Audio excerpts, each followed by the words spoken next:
Hello, so in this video I'll show a few ways to do 3D segmentation with the Imalytics Preclinical Software. So this is a dataset I'll load it here, and you can load it through the tutorial here. That's how you can get this dataset, and then you can use it to practice. So here you can see some segmentation, and I'll show you how to generate that. But first let's delete that. So let's segment the bladder, for example. So the bladder is a round thing, and we can segment it using the scribbles here. So we can delineate the bladder in a few planes, like this. Then connect it with F3 and then go through and add some more information until we're happy. And then we add class bladder and we press F4 and we have it segmented in 3D here. That's how we can segment the bladder. So what about the lung? The lung can be segmented using region growing because it's dark, so we can do it in a few steps.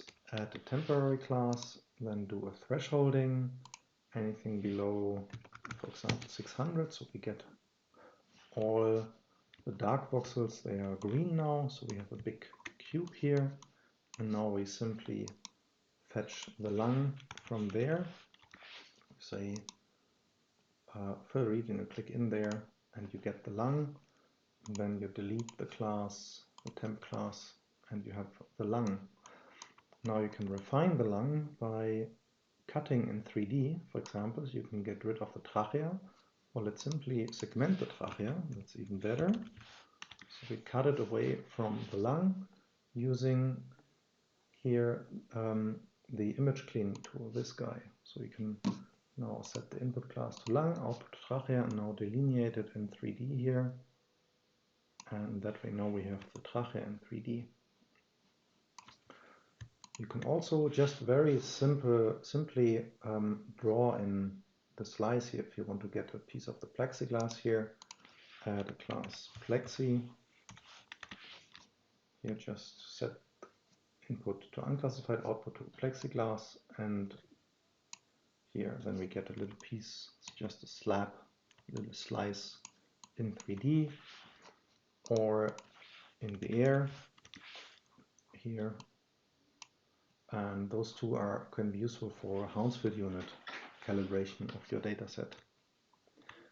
You can also place like regular things like cubes. So let's add a class cube. With this mouse button you click somewhere here, add a box, you add the size 5, 3, 10 millimeter, and we get a box that is aligned with your axis. You can also do that in 3D. So let's add something else here in 3D. Let's add a cylinder here in 3D. That's how you can add some simple ROIs, or add a sphere here. Add a sphere, diameter 4 millimeters. So now it's here in 3D. So there are many ways to do segmentation in 3D with the Imalytics Preclinical Software. Okay, thank you, bye bye.